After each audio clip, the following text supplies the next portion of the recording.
Hello. In this video, I'll show you how to install and set up XCIPTV using Downloader. If you face any login issues or need the playlist format, message me on WhatsApp. Open the Downloader app and tap the URL field.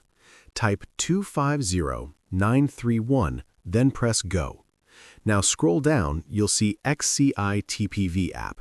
Click on Download, app will be installed. When the APK downloads, tap Install and wait for installation to finish. Don't open any channels, this is just the app setup.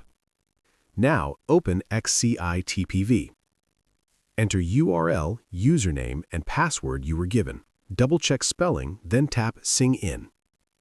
After successful login, you will see the app dashboard or menu. Again, this video only shows how to set up the app, not how to play content. If you need help with the playlist format or login details, message me on WhatsApp. Thank you.